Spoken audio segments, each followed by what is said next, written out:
Pilpres sudah sebulan lalu dan Pak Anies masih menyindir Pak Prabowo, tapi itu haknya Pak Anies. Saya hanya ingin menambahkan informasi. Pertama, di era demokrasi Pak Prabowo pernah merasakan menjadi oposisi selama 10 tahun, sedangkan Pak Anies belum pernah menjadi oposisi. Kedua, salah satu prestasi Pak Prabowo saat menjadi oposisi adalah memberikan rekomendasi mendukung membiayai ribuan orang untuk menjadi kepala daerah, termasuk salah satunya adalah Pak Anies Baswedan, sehingga beliau bisa menjadi gubernur DKI Jakarta. Jadi, jauh lebih dulu Pak Anies menjadi pejabat pemerintahan ketimbang Pak Prabowo. Pak Anies jadi menteri selama 2 tahun, jadi gubernur selama 5 tahun. Semua jabatan itu dinikmatinya di era demokrasi, di zaman Pak Jokowi. Bahkan, saat Pak Anies sudah jadi menteri, jadi gubernur, Pak Prabowo masih menjadi oposisi. Makanya aneh, orang yang lebih banyak menikmati kerja-kerja kader partai, belum pernah menjadi oposisi, tetapi menilai kinerja orang lain soal oposisi. Pak Prabowo bukan tidak tahan jadi oposisi, tetapi Pak Prabowo dan Pak Jokowi ingin menjaga keutuhan NKRI. Saya heran juga mengapa Pak Anies tidak suka dengan rekonsiliasi atau kembalinya hubungan baik antara Pak Jokowi dan Pak Prabowo. Terima kasih. Jadi Bapak Ibu sekalian, ayolah kita sama-sama, kita kompak, Pilpres sudah selesai, jangan lagi ada nomor-nomor sana, nomor situ. Itu kan presiden ya sudah terpilih presiden sekarang, ya kita bantu presiden terpilih untuk kita maju ke depan. Melindungi ini, jangan nanti pemerintahan yang akan datang ada oknum-oknum di sana lagi pengen tidak terjadi, karena orang suka kekacauan itu di mana dia bisa hidup di sana. Kita jangan, kita harus bikin negeri kita yang tertib. Merasa aneh kalau misalnya ada calon yang kebetulan tahu bagaimana mekanisme quick count itu dilakukan. Mas Anies Baswedan itu mantan bos saya di lembaga survei. Jadi dia tahu betul bagaimana quick count itu dilakukan, bagaimana survei itu dilakukan. Dia itu dulu direktur riset lembaga survei Indonesia. So he was my boss. Dan dia tahu betul bagaimana mekanisme quick count itu secara saintifik dijalankan. Jadi sebenarnya saya yakin beliau sadar dan memahami bahwa memang the game is over. Tapi mungkin karena beliau pengen menyantuni perasaan dari para pendukungnya di depan publik, dia belum mengatakan kalah. Kalau kalian salah, harus berani bertanggung jawab. Jangan seperti amoeba. Iya, amoeba itu kan suka membelah diri. Oh iya, ya itulah maksudnya membela diri. Kalau dia tidak memiliki kedewasaan untuk berdemokrasi itu, maka nggak ada batasnya dalam berbeda. Coba pertandingan sepak bola, maka 90 menit selesai minta diperpanjang terus. Tambah 40 menit, tambah 40 menit, tambah 40 menit. Kenapa? Yang penting saya menang gitu. Kita juga tidak boleh mengasumsikan semuanya sempurna. Kita harus akui.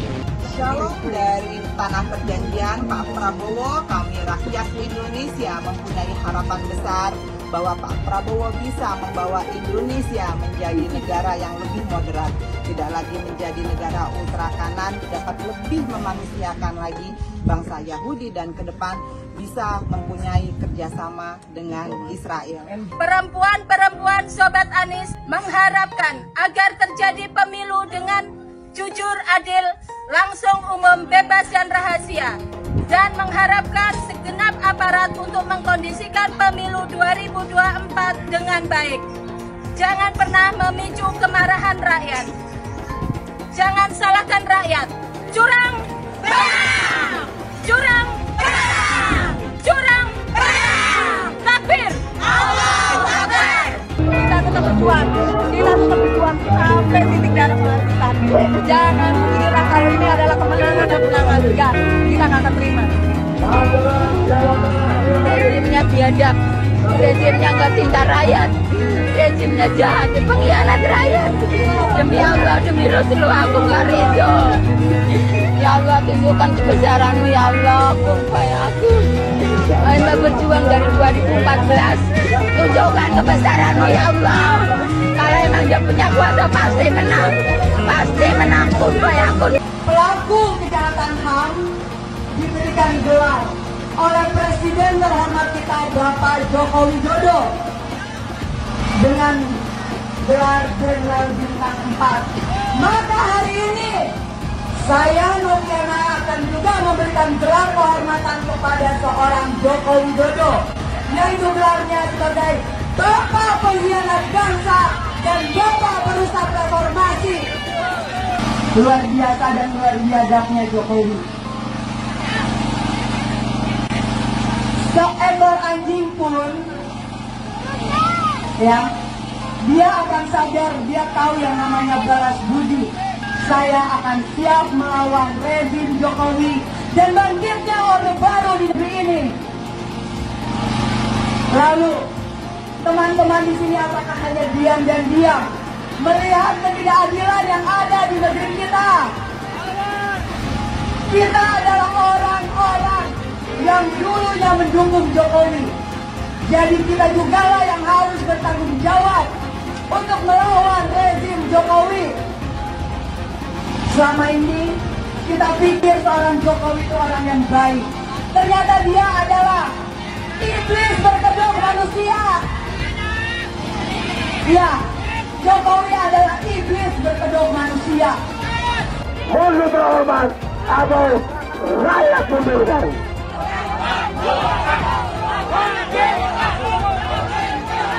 Pak Jokowi, Bapak itu presiden siapa sih? Kok Bapak nggak sayang sama rakyatnya? Beras naik, segala naik, pajak naik. Bapak tuh kalau berhutang itu kira-kira mikirin dong. Kita rakyat generasi akan datang, Pak, anak cucu saya Jokowi mundur yang akan membayar hutang-hutang Bapak.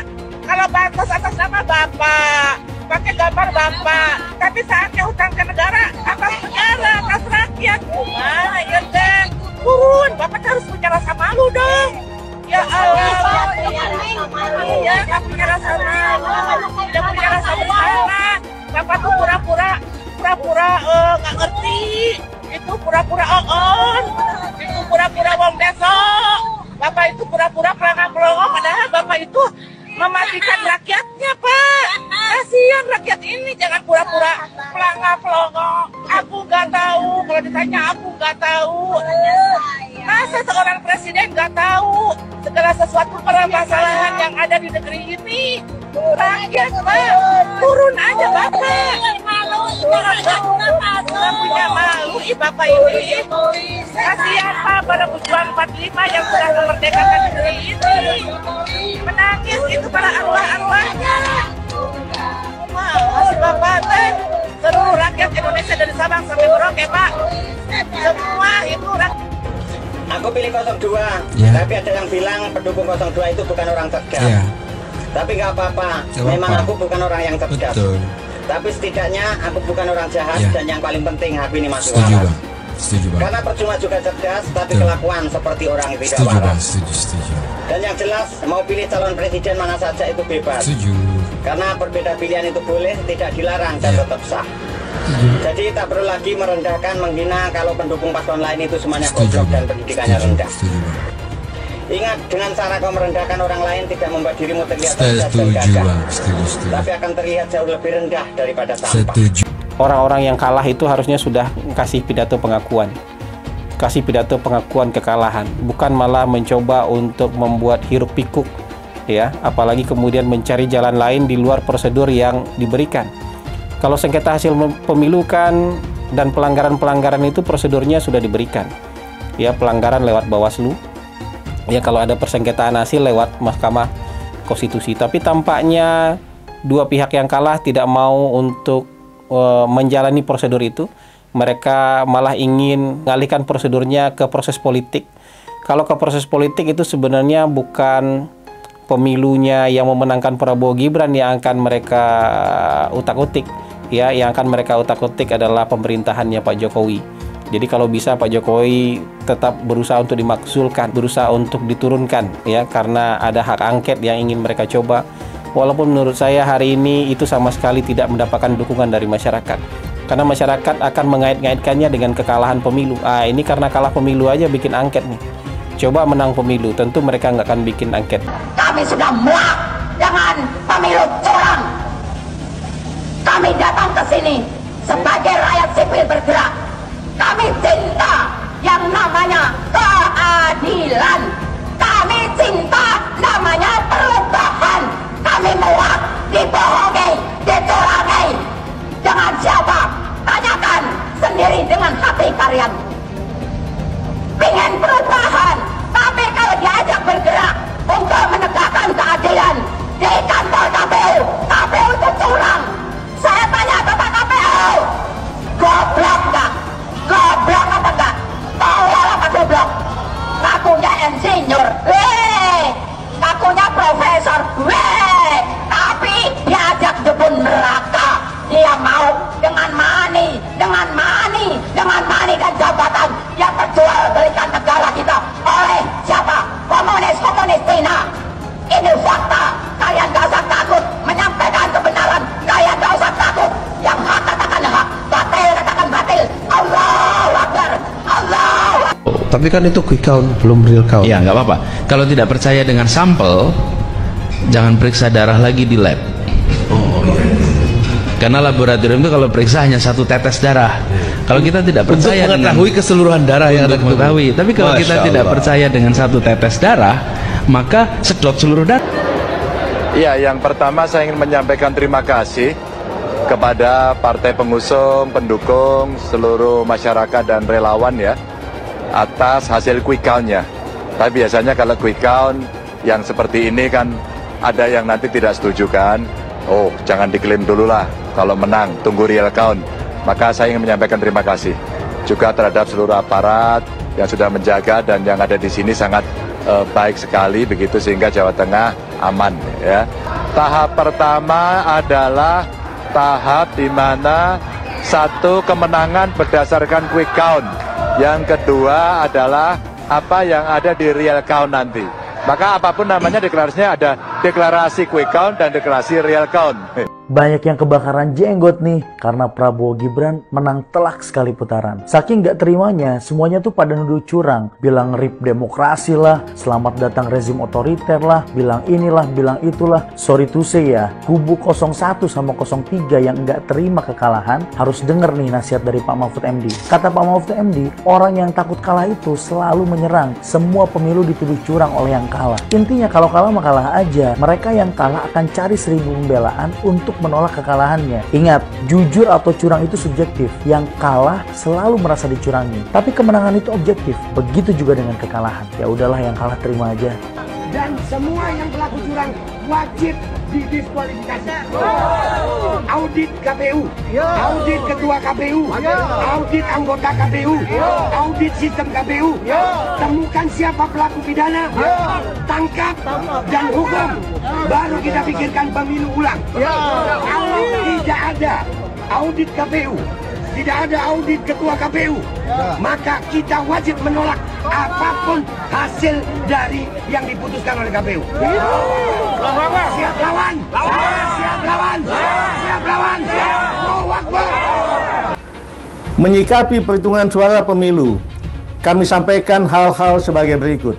Memprotes keras deklarasi pemenangan 02. Kedua, mendesak kepada yang berwenang untuk mendiskualifikasi Prabowo Gibran sebagai paslon 02 pada Pilpres 2024.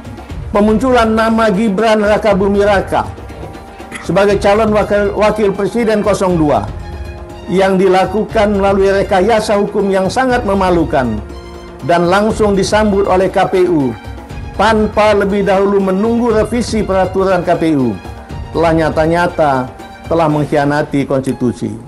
Presiden yang nyata-nyata bersikap cawe-cawe terhadap pelanggaran pemilu 2024 dengan mengerahkan aparat pemerintah mendukung pemenangan paslon 02 sangat menodai demokrasi di Indonesia. Kami mendesak Presiden Joko Widodo dan semua penjabat yang telah merusak demokrasi dan hukum Indonesia secepatnya mundur atau dimakzulkan. Seharusnya pemilu diulang sampai Anies menang. Catat ya, tahun 2024 pasti ada yang menuding KPU itu curang. Pilpres, apakah curang? Pilpres juga ada curang, tapi itu di bawah, bukan kontestan, bukan pemerintah. Di bawah, dan sama-sama curang. Oleh sebab itu di Pilpres itu, kalau kecurangannya tidak signifikan, curang 10.000 suara. Terbukti. Nah, yang satunya curang juga 5.000 suara. Apakah pemilu batal? Nggak bisa. Kalau nunggu pemilu bersih, pemilu nggak akan selesai. Oleh sebab itu yang curang-curang itu diselesaikan melalui hukum pidana. Curang, bawa ke pengadilan, terbukti 500.000 dia curang, tetap menang dia. Karena 500.000 ini kalau diberikan ke saya, tetap kalah 4 juta. Tapi apakah yang curang 500.000 itu dibiarkan? Tidak. Itu ke pengadilan pidana. Teman-teman, saya harus bilang bahwa orang-orang yang semakin panik dengan tingginya approval rate atau tingkat kepuasan publik terhadap Pak Jokowi, semakin hari semakin biadab. Di jagat dunia maya, ramai mereka sebut Pak Jokowi sebagai pengkhianat, pembohong, dan lain-lain. Ramainya upaya pembusukan kepada Pak Jokowi yang saya duga adalah sebagai upaya elektoral untuk menghentikan fenomena tingginya approval rate Pak Jokowi. Dinyinyirin seolah Pak Jokowi membagikan bansos untuk meningkatkan tingkat kepuasan masyarakat. Padahal saat menyusun program bansos, setidaknya 8 kementerian itu dilibatkan. Bahkan kebutuhan akan bansos ini dikaji secara teknokratik oleh Bappenas, dianalisis perspektif keuangannya oleh Kementerian Keuangan, lalu disetujui oleh DPR RI yang lintas fraksi. Saat itu nggak diributin, bahkan disetujuin. Lalu kenapa sekarang diributin? Ya program bansosnya diributin, ya Pak Jokowi yang bagiin langsung bansosnya juga diributin. Ya karena yang ributin ini dulu belum merasakan dampak elektoral dari pecah kongsi dengan Presiden Jokowi. Ketika dampak tersebut udah dirasain, mereka sibuk menyerang Pak Jokowi dengan membabi buta. Jangan hanya karena adanya korelasi negatif antara kepuasan rakyat terhadap kinerja Pak Jokowi dan elektabilitas si Copras-Capres, maka terkesan takut kalau Pak Jokowi dicintai rakyat. Bahkan mereka nggak ada yang bisa buktiin semua tuduhan yang mereka tembakin ke Pak Jokowi. Justru dari kubu mereka lah yang pernah terbukti melakukan kecurangan. Saya mensyukuri kenapa kalah, kenapa ditahan. Saya bersyukur atas itu semua. Saya coba bayangkan ya, kalau seandainya waktu itu kita menang gitu ya, hari ini belum tentu kita bisa nikmati seperti ini. Kita bersyukur 5 tahun Tuhan izinkan kasih ke orang yang pintar ngomong untuk kerja. Coba kalau kita bayangkan gitu ya, kalau kemarin saya masih jadi gubernur, ini saya udah turun ini. Tapi yang pintar ngomong itu dikira orang hebat kan? Ini lebih berbahaya tahun 2024, langsung ketahuan karakternya. Langsung ketahuan itu. Di saya juga ada kutipan Pak di kamar saya Pak. Tulisannya, Jakarta telah mengambil keputusan yang fatal. Jangan hanya konsentrasi pada pembangunan benda-benda mati yang indah difoto dan bisa ditunjukkan dalam 5 tahun hasilnya. Kalau kita mau menilai sebuah janji, maka lihat janjinya atau lihat kenyataannya. Dulu janjinya apa ya? Dan ini aneh, betul-betul aneh. Ini bukan kampanye, tapi saya sampaikan di sini. Di satu sisi menyiapkan jalur-jalur air untuk dikirim ke laut, di sisi lain di lautnya dipasang dengan pulau reklamasi, tinggal tunggu waktu jadi rob, air balik. Dan ini melawan sunnatullah. Kenapa? Air itu turun dari langit ke bumi, bukan ke laut. Harusnya dimasukkan ke dalam bumi, masukkan tanah. Di seluruh dunia air jatuh itu dimasukkan ke tanah. Bukan dialirkan pakai gorong-gorong raksasa ke laut. Jakarta telah mengambil keputusan yang fatal. Bukan banjir, itu memang parkir air. Bukan banjir, itu memang parkir air. Masyarakat berkeliling dengan membawa toa untuk memberitahu semuanya, termasuk sirine. Ibon 82 miliar. Apa alat transportasi yang dimiliki oleh hampir setiap orang? Alat transportasi yang dimiliki semua orang adalah kaki. Kalau seandainya orang Jakarta percaya Pak Anies jadi gubernur pun, saya berani jamin kok dia akan lakukan normalisasi yang sama seperti saya lakukan kok. Gak usah bohong lah. Ketika air sampai di muara, maka siap untuk dipompa ke laut. Pancasila Soekarno, ketuhanan ada di pantai. Anak Tuhan dari mana? Kalau Yesus anak Tuhan, bidangnya siapa? Besok di seluruh wilayah Indonesia kami katakan dan Iblis hanya menggoda orang yang beriman. Makanya jarang-jarang orang kafir kerasukan setan. Yang kerasukan setan itu orang baik-baik. Jarang, saya belum pernah nengok Cina kerasukan setan. Pernah tak Ahok itu kerasukan setan? Enggak, setannya juga pernah. Karena sesama setan dilarang saling menggoda. Karena di salib itu ada jin kafir. Karena di salib itu ada jin kafir. Karena di salib itu ada jin kafir. Haleluya. Kepalanya ke kiri apa ke kanan? Kepalanya ke kiri apa ke kanan? Tetap percaya salib itu lambang mulia, bukan jin. Kok ketawa? Aku nggak nyindir siapa-siapa loh. Anies merupakan antitesis daripada Pak Jokowi. Antitesis artinya bertolak belakang dengan Jokowi. Anies sudah menyatakan tidak akan melanjutkan semua program dari Pak Jokowi. Jadi semua pembangunan yang dilakukan oleh Pak Jokowi akan dihentikan oleh Anies jika Anies menjadi presiden. Lagi pula Anies didukung oleh khilafah dan pendukung Anies adalah ormas seperti FPI dan HTI. Apa kita mau FPI dan HTI kembali di Indonesia jika Anies memimpin? Anies juga dikenal sebagai bapak politik identitas yang menghalalkan segala cara untuk menggapai kekuasaannya, termasuk menggunakan politik identitas berbasis agama. Lihatlah di kasus Ahok waktu itu. Kita sudah bisa melihat hasil kerja Anies selama 5 tahun di Jakarta. Tidak ada satupun janji yang dipenuhi dan tidak ada kinerja yang bisa dibanggakan. Dari DP 0%, OKOC, kelebihan bayar, Formula E, banjir, sumber resapan, jalan rusak, dan gonta-ganti nama jalan. Lihatlah rekam jejak Anies selama 5 tahun. Bayangkan Indonesia ke depan jika dipimpin oleh Anies. Dan bayangkan jika Anies menang. HTI dan FPI, ormas khilafah yang dibubarkan itu akan dikembalikan oleh Anies. Apakah kita mau Pancasila diganti jadi khilafah? Perkataan Ahok sudah terbukti dan Jakarta sudah menjadi korban. Jangan biarkan Indonesia menjadi korban kibulan Anies Baswedan.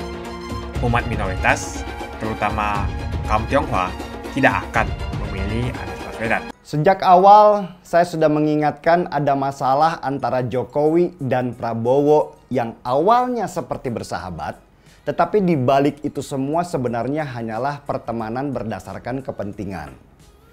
Sederhana aja, Prabowo butuh campur tangan Jokowi sebagai presiden untuk dia bisa menjadi presiden.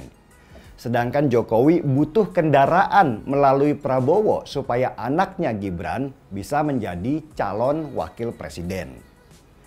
Logis mereka yang terindikasi sebagai orang-orang dekat Jokowi selama ini sudah pasti nanti akan tersingkir. Ini hal yang sangat lumrah di dalam kekuasaan. Kita juga ketika menjadi pemimpin tentu maunya ingin orang-orang kepercayaan kita yang ada di samping kita toh. Bukannya kepercayaannya orang lain. Jika sederhana saya sejak awal sudah meragukan bahwa persahabatan yang tampak di publik antar Jokowi dan Prabowo yang terjalin sebelum pemilu ini akan langgeng. Karena ketika Prabowo sudah dilantik menjadi presiden nanti, sudah pasti dia hanya mau didampingi oleh orang-orang dia yang sudah dia percaya selama belasan tahun sebagai orang terdekat atau bahkan para menterinya. Dan itu bukan orang-orangnya Jokowi. Tetapi pandangan saya pribadi, Prabowo mungkin akan mengiyakan saja apa keinginan Jokowi sampai dirinya dilantik nanti. Bahkan mungkin orang-orang Jokowi itu akan diberikan jabatan selama setahun lah pemerintahan Prabowo nanti. Dan sesudah setahun, jabatan-jabatan strategis termasuk menteri tentu akan diisi oleh orang-orang kepercayaan Prabowo dan bukan lagi orang kepercayaannya Jokowi. Dan dikabarkan juga Prabowo sudah membentuk kabinet bayangan dia sendiri kalau dia nanti dilantik menjadi presiden Oktober. Dan kabarnya pembentukan kabinet bayangan ini juga melibatkan Jokowi karena Jokowi punya kepentingan untuk menempatkan orang-orangnya sebagai menteri. Dalam sebuah diskusi publik, seorang wartawan lama, Uni Lubis, mengatakan bahwa dia mendapatkan info bahwa Jokowi menitipkan 4 nama orang terdekatnya untuk dijadikan menteri ketika nanti Prabowo menjabat. Orang-orang dekat Jokowi ini yang selama dia menjabat membantunya menjadi besar seperti sekarang. Termasuk juga dalam memenangkan Prabowo dalam Pilpres 2024. Bahkan kabar terbaru, beberapa elit partai yang kemarin dekat sama Jokowi sekarang sudah pada merapat ke Prabowo. Karena nanti yang jadi presiden sudah Prabowo, bukan lagi Jokowi. Dan situasi ini tentu meresahkan Jokowi yang Oktober nanti tentu sudah tidak menjabat lagi sebagai presiden. Orang-orang dekat atau partai yang dekat dengan Jokowi tentu tidak akan tinggal diam. Mereka juga nggak ingin dong kehilangan kue kekuasaan. Orang-orang kepercayaan Prabowo ini adalah orang yang sudah belasan tahun bersama Prabowo ketika dirinya kalah di pemilu 2014 dan 2019. Dan daftarnya itu sangat panjang. Sehingga Prabowo harus mengisi ruang buat mereka dengan menyingkirkan orang-orang Jokowi yang dulu di tahun 2014 dan 2019 membuat Prabowo kalah di Pilpres. Seperti Partai Solidaritas Indonesia atau PSI. Dengan PD-nya, PSI mengumumkan usulnya untuk menjadikan Jokowi sebagai ketua dari koalisi beberapa partai. Dalam artian sederhana, ada keinginan untuk membentuk koalisi dari partai-partai pendukung Jokowi di Pilpres 2024 dan Jokowi nanti akan dijadikan pemimpin tertinggi dari koalisi partai-partai itu. Belum apa-apa, orang dekat Jokowi seperti Bahlil yang diproyeksikan akan jadi ketua umum Golkar saja sudah diserang dengan kasus suap tambang. Ini menguatkan prediksi sudah terjadi pembelahan di internal Golkar yang mengerucut pada siapa nanti yang menjadi ketua umum Golkar. Apakah dia nanti orangnya Jokowi atau orangnya Prabowo.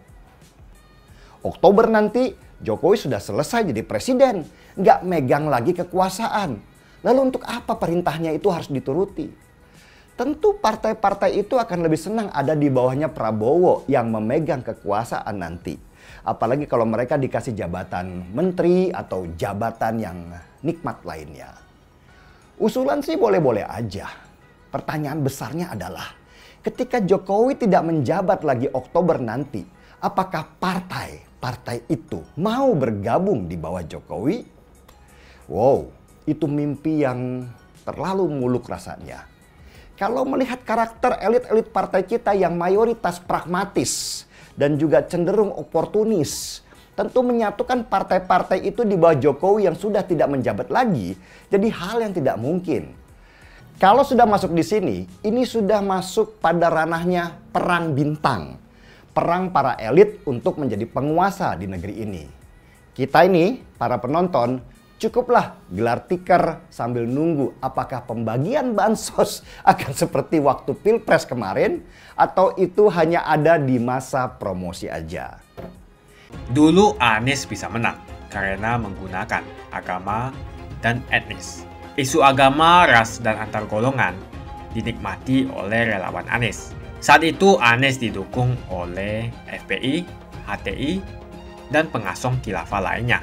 Pada akhirnya Ahok harus kalah, namun kekalahan dia adalah kekalahan yang membuka mata rakyat Indonesia bahwa masih ada orang-orang yang menang dengan cara menggunakan politisasi agama atau politik identitas berbasis agama.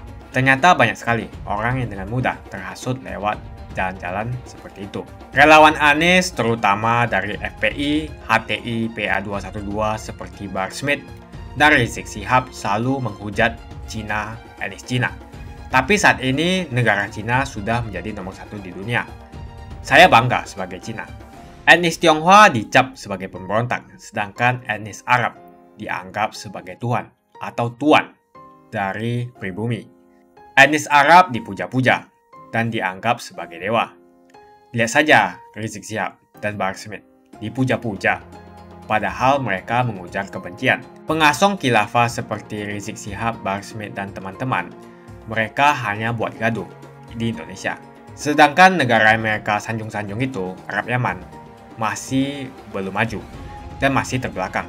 Saya percaya Indonesia dengan mayoritas pribumi juga akan menjadi negara maju. Seharusnya Arab Yaman belajar dari negeri Cina, seperti kata kitab suci. Belajarlah sampai ke negeri Cina. Anies dan juga pendukung Anies seperti Rizik Syihab, Bahar Smith, dan kelompok-kelompok HTI dan FPI harus belajar ke negeri Cina supaya tidak lagi melakukan kelebihan bayar.